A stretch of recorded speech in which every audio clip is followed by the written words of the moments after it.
Om Namo Bhagavate Vasudevaya.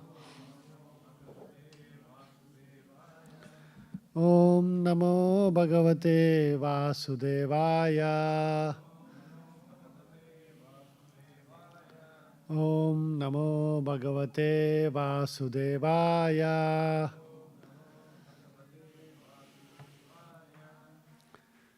Reading from Srimad Bhagavatam, 7th canto, 7th chapter, text number 55. Etavan eva lokesmin Etavan eke loka eva lokesmin Pumsa swarta parasmritaha Pumsaha smartaha parasmritaha Ekanta bhaktir govinde Ekanta bhaktir govinde Yat sarvatra tadikshanam Yat sarvatra tadikshanam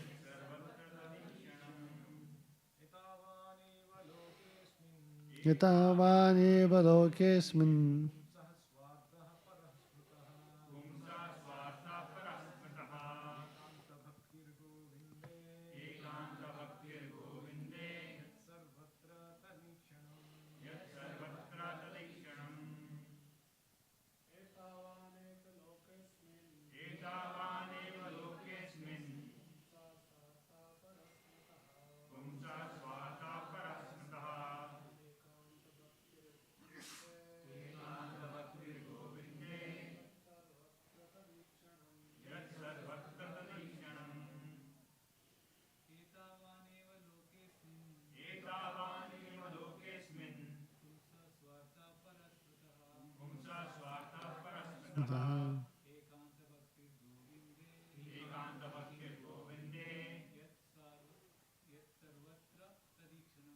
Yat sarvatra tadikshanam.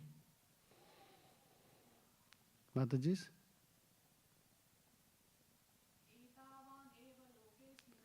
Etavan eva lokesmin Pumsa swarta parasmritaha Ekanta bhaktir govinde Yat sarvatra tadikshanam. Word to word translation. Etavan, this much. Eva, certainly. Loke asmin, in this material world. Pumsaha, of the living entity. Swa artaha, the real self-interest. Paraha, transcendental. Smritaha, regarded. Ekanta bhaktihi, unalloyed devotional service. Govinde, to Govinda. Yat, which. Sarvatra, everywhere. Tat ikshanam, seeing the relationship with Govinda Krishna. Translation and purport by His Divine Grace A.C. Bhakti Vedanta Swami Srila Prabhupada. Translation. In this material world, to render service to the lotus feet of Govinda, the cause of all causes, and to see Him everywhere is the only goal of life. This much alone is the ultimate goal of human life, as explained by all the revealed scriptures. Purport. In this verse, the word sarvatra tadikshanam describe the highest perfection of devotional service, in which one sees everything with reference to Govinda's activities. The highly elevated devotee never sees anything unrelated to Govinda. Stavara jangama deke na deke taramurti sarvatra haya nijahishta deva spurti. The Mahabhagavata, the advanced devotee, certainly sees everything mobile and immobile, but he does not exactly see their forms. Rather, everywhere he immediately sees manifest the form of the Supreme Lord. Chaitanya Charitamrita, Madhya Leela 8.274. Even in this material world, a devotee does not see materially manifested things. Instead, he sees Govinda in everything. When he sees a tree or a human being, a devotee sees them in relation to Govinda. Govindamadi Purusham. Govinda is the original source of everything. Ishvara Parama Krishna Satchidananda Vigraha Anadiradir Govinda Sarvakarana Karanam. Krishna, who is known as Govinda, is the supreme controller. He has an eternal, blissful, spiritual body. He is the origin of all. He has no other origin, for he is the prime cause of all causes. Brahma Samhita 5.1. The test of a perfect devotee is that he sees Govinda everywhere in the universe, in this universe, even in every atomic particle. Andantarastha paramanu chayantarastam. This is the perfect vision of a devotee. It is therefore said, Narayana mayam dhiraha pashyanti paramartinaha jagadhana mayam dubdaha kamukaha kamini mayam. A devotee sees everyone and everything in relationship with Narayana. Narayana mayam. Everything is an expansion of Narayana's energy. Just as those who are greedy see everything as a source of money making, and those who are lusty see everything as being conducive to sex. The most perfect devotee, Prahlad Maharaj, saw Narayana even within a stone column. This does not mean, however, that we must accept the words Daridra Narayana, which have been manufactured by some unscrupulous person. One who actually envisions Narayana everywhere makes no distinction between the poor and the rich. To single out the Daridra Narayana or poor Narayana and reject the Dhani Narayana or rich Narayana is not the vision of a devotee. Rather, that is the imperfect vision of materialistic persons. Thus ends the Bhaktivedanta purports of the 7th canto, 7th chapter of the Srimad Bhagavatam, entitled What Prahlad Learned in the Womb.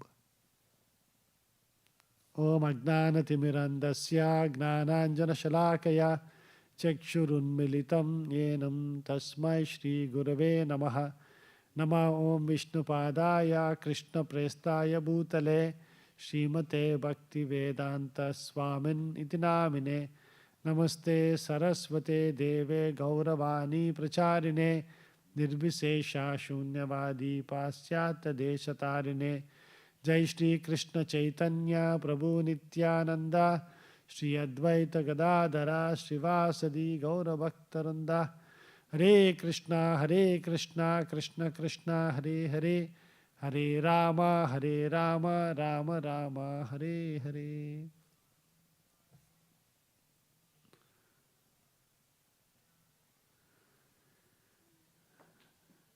So there is a very interesting few verses before this. We'll read a little bit about those verses as well, so that we get the context of what Prahlad Maharaj is saying over here to his classmates. Text number 50. If a demigod, demon, human being, yaksha, gandharva, or anyone within this universe renders service to the lotus feet of Mukunda, who can deliver liberation, he is actually situated in the most auspicious condition of life, exactly like us.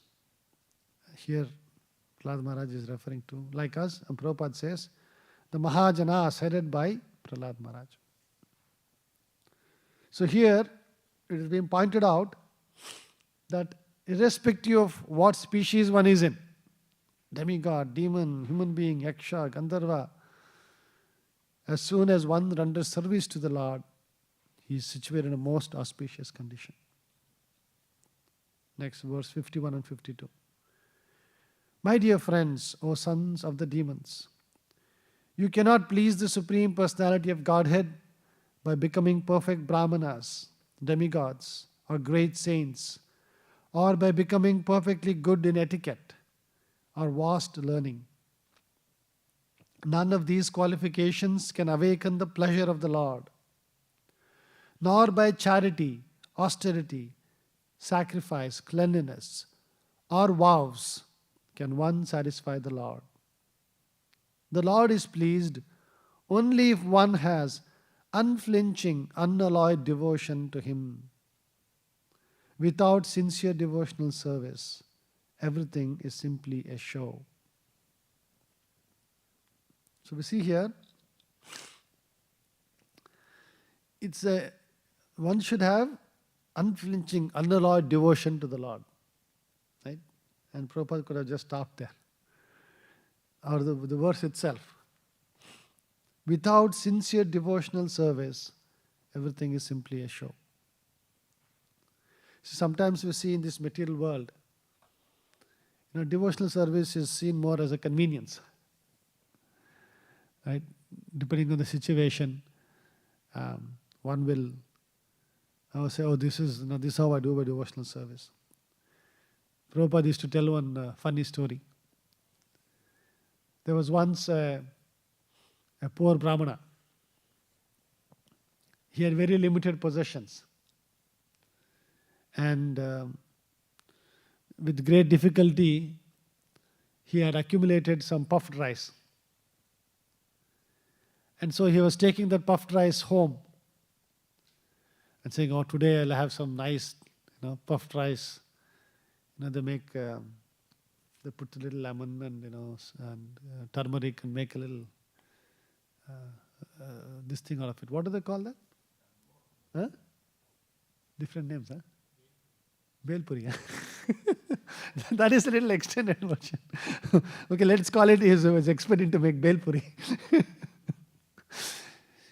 So he was carrying these very carefully, he was taking and he was thinking about, this Belpuri my wife will make and I will have today, so it'll be so wonderful. And suddenly, there was a huge gust of wind.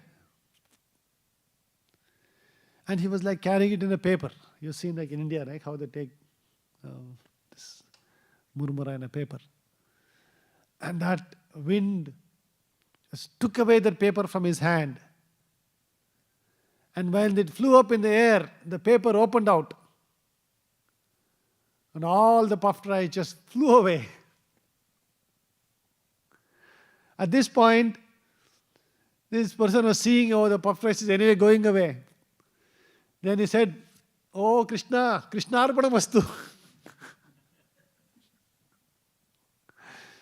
At least let me offer to Krishna, anyway it's gone. Right?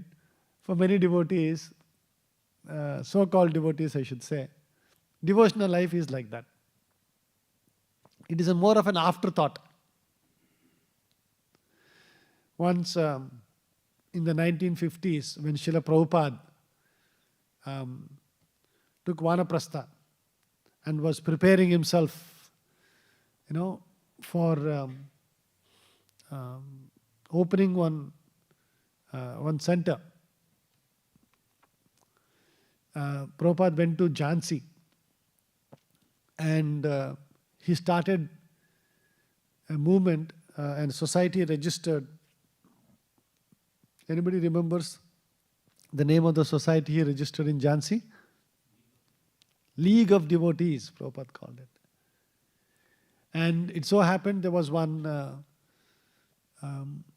nice building that was available, and he had made some arrangement to put some down payment towards the building, and he was making use of the building in the meanwhile.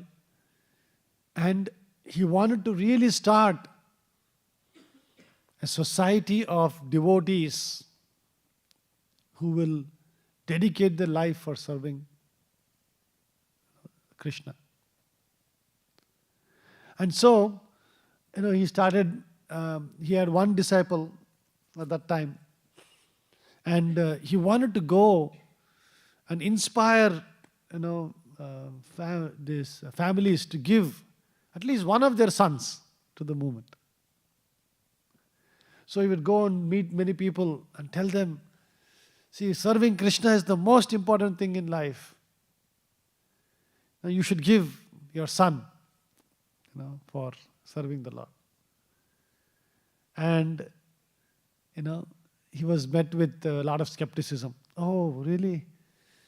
How will they earn his livelihood? How will they live their life? We want them to have education, they should get a job, things like that. And sometimes somebody did offer, a son. He was a little bit mentally challenged, and he was not living a successful material life, basic things. And so he said, oh, you can take him for your movement. And this really pained Srila Prabhupada.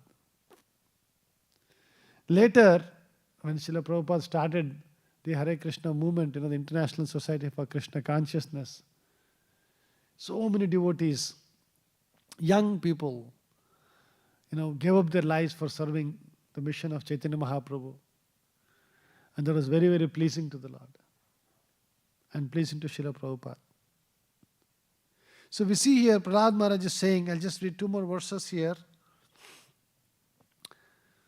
My dear friends, 53, O sons of the demons, in the same favorable way that one sees himself and takes care of himself, take to devotional service to satisfy the Supreme Personality of Godhead, who is present everywhere as the super soul of all living entities. So he's saying, just like same favorable way one sees himself and takes care of himself, same way one should take to devotional service. So I was thinking, how best to illustrate how to follow this than the mood of some of the devotees of Srila Prabhupada when they joined the movement.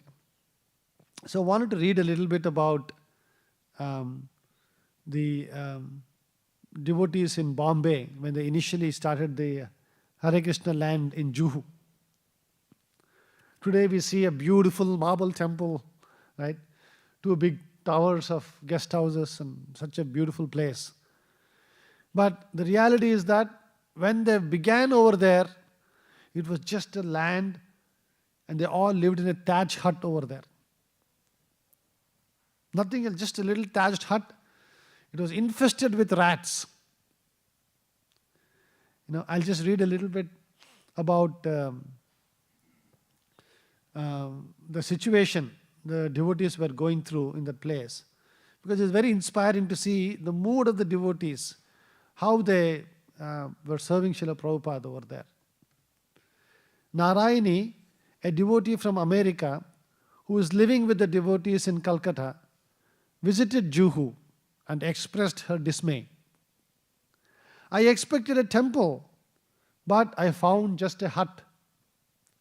The first day I was there, rats ran across the supports of the thatched ceiling, and one fell onto Dravida's plate of prasada while we were eating. Not only that, they just fell right into his plate. The hut housed the men and women, an office on the men's side, the devotees' kitchen, the deities, and an underdeveloped pujari room and deity kitchen, everything under one roof. A quarter of the hut was allocated to the deity's services and the temple, another quarter to the women and the devotee kitchen, and men used the other half, where an office also functioned as a storeroom. Women resided on the same side of the hut as the deities. Water for cooking and drinking was drawn from taps outside the residential buildings. The common toilets and bathing facilities were outside, separated from the hut by a pathway. Although the hut's thatched roof leaked, it mostly kept the devotees dry during the monsoons. Before the rains came, it was unbearably hot. Narayani remembered. Once it was really raining, and Harikesha put his raincoat over the deities' heads to protect them from the pelting rain. Even the deities weren't totally protected from the rain. Shanka, an American, recalled, "We lived in a shack and took showers by scooping water out of a 40 or 50-gallon drum. There was straw matting or canvas around the complex. We slept on straw mats and used mosquito nets while sleeping. There was no ceiling fans, so we tolerated the heat, let alone air conditioning. There was no ceiling fan also." Smriti, the daughter of Shankar and Jayalakshmi warrior, recalled, "It was too austere for the devotees to be in the hut because it's extremely hot. So, Mrs. Warrior's flat, the Hare Krishna annex, sometimes they would come to our home just to lie under the fan and rest, especially during the school vacation. We were children then and could not play because the devotees were resting. This annoyed us somewhat. So after a while, my brothers figured out what to do. They would shut off the main power supply and say that the power is out. That this forced the devotees to get up and go. We would then turn it back on and continue our games. I think after a while they caught on, because they would go and turn it on themselves. We were mischievous, but we enjoyed interaction with the devotees." So there were other tenants on the land. So the tenants at first added to the inconvenience by not allowing the devotees to draw the large volumes of bathing water they needed from the building's outdoor taps. Mr. Sethi would come from Goregaon in the middle of the night when all the tenants were asleep and fill the drums with water. Mr. Sethi, "When I visited at night, I would find the devotees sleeping. Some men still had their right hands in their bead bags. They fell asleep chanting. Sometimes rats chewed on the feet of some devotees. In the morning, after seeing cuts on their feet, the devotees went to one of the tiny clinics in the neighborhoods to see a doctor to get an injection. The first group of devotees faced many difficulties. The compound that ISKCON purchased included 6 buildings with ground and first floors. But loss made it impossible to evict any tenants. So the tenants first lived in tents and then the hut. Their hut stood near a front corner of the property among the buildings." Yaduvara recalled, "Vishaka, my wife, was staying on the flat roof of an apartment building because the women's rooms were tiny, packed, and not very nice. On the roof was a low wall, and she put up a lean-to with some pieces of wood. Palm fronds were the covering. That was her sleeping place. Once Vishaka and I, just to get relief from staying at Hare Krishna land, spent almost a week in a life member's house. He had invited us to come and stay. We then told Srila Prabhupada where we were living, and he said, 'Actually, you should not spend any more than 3 days in a person's house. So we packed and went back to Hare Krishna land. Pavamana, a devotee from America, remembered, there was very little money. We lived in a very austere way. Much of our food was market rejects. The grains had worms in them. The rice was chipped, almost no unbroken pieces. We collected a bit of money by showing shopkeepers a leaflet about our proposed temple and hotel. I might receive a few rupees, and the shopkeepers would say, "When you lay the foundation, I will give." They gave something only to get me out of their shops. Most of the Western devotees got sick. The smell of the sewage was nauseating. A huge hole in the ground just behind the temple collected wastewater from the bathing area and the kitchen. Dogs caused the devotees additional distress. A red and black cobra had once been spotted, and I like to think that it helped us in our struggle against the rats by catching and eating one ever so often. At night, rats invaded our stock of unprepared food. Rats were a menace. But when we asked Prabhupada about poisoning or killing them, he said that we should be killed. In other words, he cared about all living entities. Malati recalled, the devotees slept not far from the bushes and trees where shrews lived. They would get in your hair at night, so if you're not careful. So I would sleep with something tied around my head. Insects as big as crows sometimes dove at us and vomited on us. It is unbelievingly hellish. And we never had enough bathing water. We only had that barrel. People wouldn't live like that. Even the devotees don't, but we did. Sridhara from Canada, having lived on the new undeveloped ISKCON property in Mayapur, was familiar with austere conditions. But he found life at Hare Krishna land even more challenging. Sridhara Swami recalled, I stayed in the hut in Juhu. Usually about half of the devotees were sick. Jaundice was a favorite, but malaria was also well distributed. And diarrhea was common. Somehow I never got sick. One problem was that there was a court injunction pending and nothing could be repaired. Initially the hut was not bad. The walls were bamboo sheets and the windows were big. It had a raised cement floor. But it was useless cement, probably more sand than anything else. So it quickly began to fall apart. After a year or more, the hut was completely run down. Now I was reading this and I was thinking, what kind of inspiration did Srila Prabhupada put into these devotees? They were living compared to this, quite opulent lives here in the United States. Right? At that time, actually, Prabhupada's movement was very flourishing in the US. This is 1973-74. By then, Los Angeles, we had that beautiful temple we see, and they had so many apartment buildings over there. In Detroit, we had the Fisher Mansion.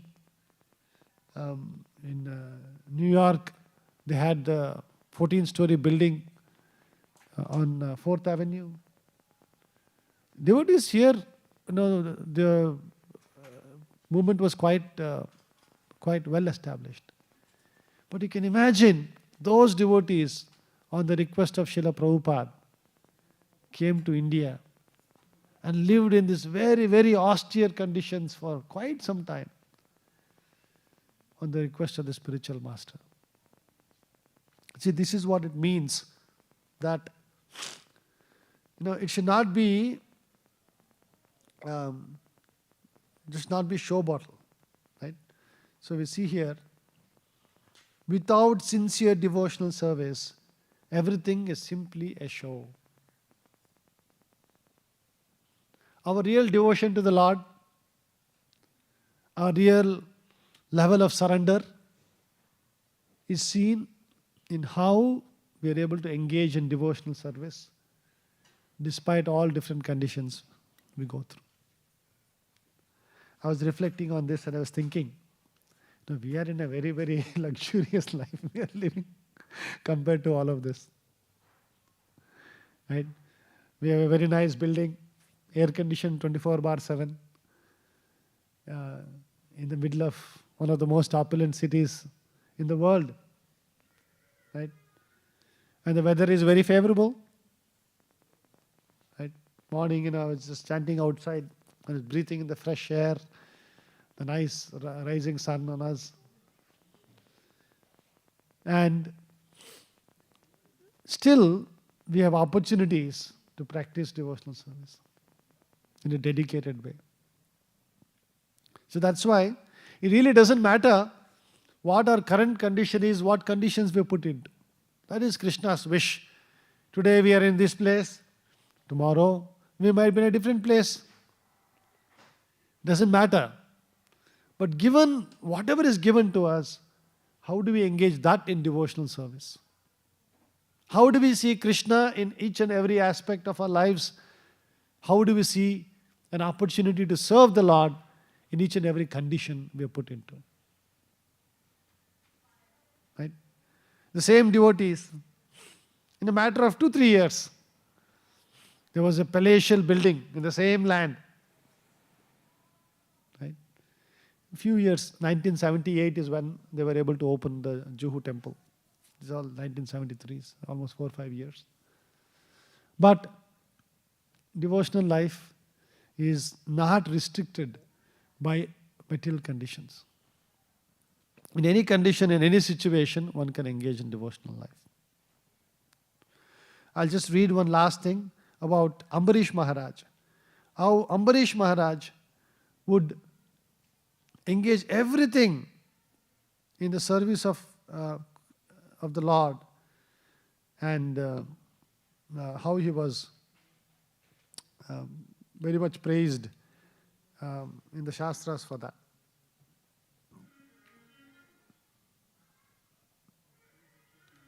King Ambarisha was a greatly celebrated Rajarshi, saintly monarch, who lived millions of years ago during the age of truth. He presided over a royal household with many wives, children, friends, and relatives. He also possessed many elephants, chariots, horses, jewels, ornaments, garments, and an inexhaustible treasury. Yet, amazingly, he was not the least bit attached to all these opulences, because he had completely given up the desire to use temporary material things for flickering sense enjoyment. So rather than abandon his opulences, he accepted everything for serving Lord Krishna in devotion. For generations, devotees have celebrated how King Ambarisha absorbed all the activities of his body and mind in Krishna's service. He always engaged his mind in meditating upon the lotus feet of Krishna, his words in describing the glories of Krishna, his hands in cleansing the temple of Krishna, and his ears in hearing the words spoken by Krishna or about Krishna. He engaged his eyes in seeing the deity of Krishna, the temple of Krishna, and places connected with Krishna like Vrindavana. He engaged his sense of touch in touching the bodies of the devotees of Krishna, his sense of smell in smelling the flowers offered to Krishna, and his tongue in tasting the spiritual food offered to Krishna. He engaged his legs in walking to holy places and temples of Krishna, his head in bowing down to Krishna, and all his desires in serving Krishna 24 hours a day. So we see here a lot of inspiration for us to engage in devotional service. Janmashtami festival is just a few days away. We all have a great opportunity. Either we are in King Ambarish Maharaj's situation or in the situation of the devotees in Juhu land. We have equally an opportunity to serve Krishna. Okay, we'll stop here. Anybody has any quick questions or comments?